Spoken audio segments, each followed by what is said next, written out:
Alright, Monarch Episode 9 is all about time, how time is fleeting, getting lost in its passage, and of course Cher's hit 1989 song. Grab a stale Christmas cookie, you little gremlins, as we get into Episode 9 of Monarch Legacy of Monsters.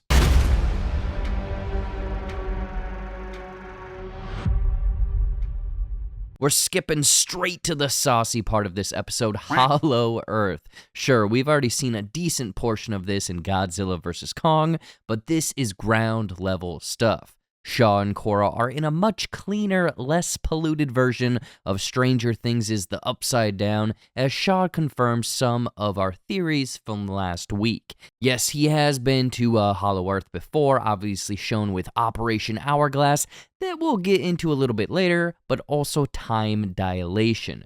Shaw mentions to Korra that the longer they are down here, the longer they are down there, meaning that time flows much slower in Hollow Earth compared to our world. The exact ratio isn't really mentioned, but the amount of time that Shaw was trapped down there equated to 20 years in our world, 1962 to 1982, further explaining how the hell Shaw is 90 but looks like a certified zaddy. Exploring more of Hollow Earth, there's a handful of fluorescent flying insects that look similar to Peacemaker's butterfly creatures. I couldn't find official names for these, so if you know, please let me know in the comments. Shaw and Korra search for Cate, who was separated from them when falling into Hollow Earth, and the pair unfortunately have to dodge energy blasts that form from the static electricity energy induction of Hollow Earth's energy. This energy was a major plot point of Godzilla vs. Kong, with Apex Cybernetics wanting to obtain it for Mechagodzilla. But to me, this entire sequence was a PTSD flashback to dodging lightning in Final Fantasy X's Thunder Plains 22 years later, and I still haven't dodged 200 strikes, so I guess the joke's on me. In a different area of Hollow Earth, Cate comes to completely confused to where she's at and what happened, all of that jazz. Now, it doesn't help that she's greeted by Pumbaa, hold the Timon. I believe, though, that this is going to be a new Titan, or is a new Titan, having characteristics of a warthog and an Entelodon, an extinct genus that lived in the Eurasia area. It also looks more in line with the Skull Island creatures, being flora fauna, a hybrid of animals with plants growing along with them. I did think that Cate would be able to tame this beast because of some weird sacred bloodline mumbo-jumbo, but yeah, not even close. This is where the biggest reveal of this entire series happens. Keiko is alive. This is something that was heavily hinted last week, and yep, she hasn't aged a day down there, like a fine wine, because, again, of the time dilation, saving Cate at the end of this episode. This is setting up a heck of a reunion and weird family dynamic leading into episode 10, but this Keiko reveal was kinda hinted earlier in this episode. I believe the strange signal that Barnes discovers in the mess of radiation interferences had been from Keiko. She was sending an SOS signal using pieces of the failed Operation Hourglass, but it was never strong enough to reach the surface, that is, until all of the Hollow Earth doorways began to open. Since this episode heavily relied on time, from Operation Hourglass, the time jumps, heck, even multiple clocks and watches looming over almost every single scene, I think the finale will see Shaw, Keiko, Korra, and Cate escaping Hollow Earth, but there's going to be a time jump because of the time that they've spent down in Hollow Earth. Personally, I feel like they are going to pop up somewhere between 2016 and 2018, still sometime between the movies, where Godzilla is fighting some stray Mutos, briefly mentioned in the Godzilla Aftershock graphic novels. That's my number one pie-in-the-sky guess, but it would be crazy if they emerge from Hollow Earth in like 2024 or a little bit later, setting up the events of the upcoming Godzilla X Kong, the new Empire movie. Would be a great lead into that movie, don't get me wrong, but what do you think? What theories do you have on Shaw's crew escaping Hollow Earth? Flashing back to 1962, Operation Hourglass is underway as we finally discover this operation was Monarch's first attempt to enter Hollow Earth by luring a Titan out, in this case, the Ion Dragon, with the radiation simulator from previous episodes, and then sneaking into their realm right behind them while the door is still open. But does it work? It's debatable because the entrance erupts into an energized vortex much like the Alaskan Rift and the one from last week. This sees the Monarch crew being stranded in Hollow Earth conducting research, only for them to be attacked by a Titan. Now, this big old guy whose qualities kind of look like a skullcrawler, but different face and much bigger claws or horns. Not sure what its name is, but I'm curious if this Titan specifically will make a return in the finale of this series. Anyway, Shaw was the only survivor, emerging 20 years later in a wooded area somewhere in Japan.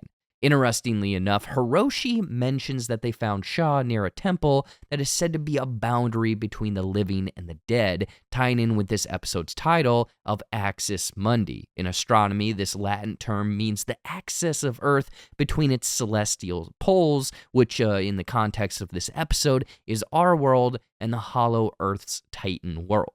Jumping back to before the failed operation, Hiroshi is now parented by both Randa and Shaw, very progressive of them, as he plays with his flying boat rocket racer number 5 friction car that were produced in China in the 60s, symbolizing one of the last things Keiko probably gifted to him, keeping it as a keepsake. Where Shaw pretty much does the same thing, gifting him his lucky Higanokami knife right before disappearing into Hollow Earth.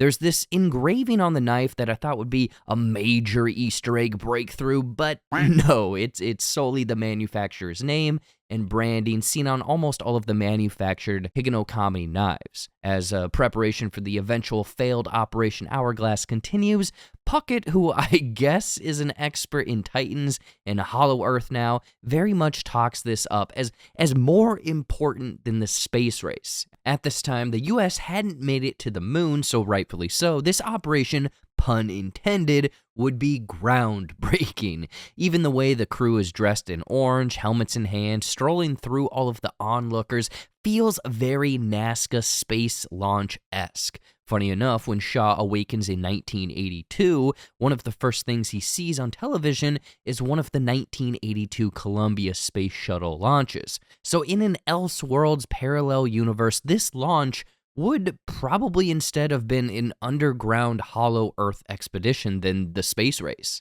Wyatt Russell Shaw, taking the U.S. agent moniker too literal, veering into a Captain America man-out-of-time scenario, sees him in a hospital. I understood that reference. Closely watched by Monarch and Hiroshi. It's been 20 years, so obviously Shaw is a little uneasy about everything, but his conversations with Hiroshi foreshadows just how jaded and distanced Hiroshi was from his two families in present day.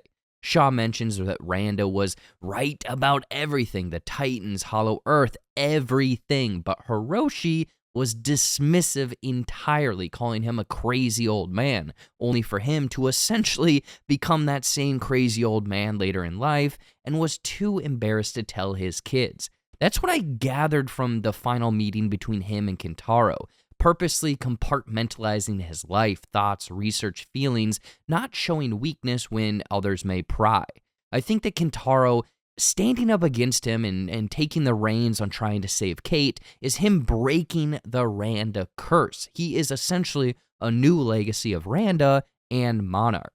Anyway, everything ends with a very sad time jump showing Shaw being sedated in the secretive Monarch retirement home, finally snapping out of it when he witnesses the Godzilla and Muto attacks in Hawaii on national television. So in a roundabout, weird, you really gotta stretch for this way, through Shaw's experiences and the imprint he had on Hiroshi, eventually got him out of his mindless existence and started living again. This episode felt different from the previous 8, and I'm assuming it's because of director Andy Goddard, who is also directing the finale. The structure felt much more like a movie, these interesting vignettes, and honestly kinda hypey, if that's a word, needle drop turning into Barnes' headphones. I personally think it's funny that things are finally ramping up, slowly unraveling the actual legacy of monsters in Hollow Earth as the show saunters into the final episode next week. Don't get me wrong, I'm thoroughly enjoying these last few episodes and weeks, but the back half is packing the real greasy meat of this series. Let me know your thoughts on episode 9, anything you missed, small theories you may have for the final episode, anything and everything in the comments below. A new giveaway competition has started up, as we'll be giving away 3 more random 2023 Blu-ray movies on the 15th of January, and all you have to do to get a chance of winning this is like this video, make sure to subscribe with notifications on, and drop a comment below with your thoughts on Monarch. We picked the comments at random, and the winners of our last giveaway are on screen right now. So if that's you, DM me on Instagram, Facebook, or Twitter. And if you haven't, please check out all of my other social media accounts, including my new Retro Rewind channel in the description. We'll be back next week with the 10th and final Monarch episode, so enjoy your weekend, grab some za, pop some Zimas, and get real crazy. Peace out, people.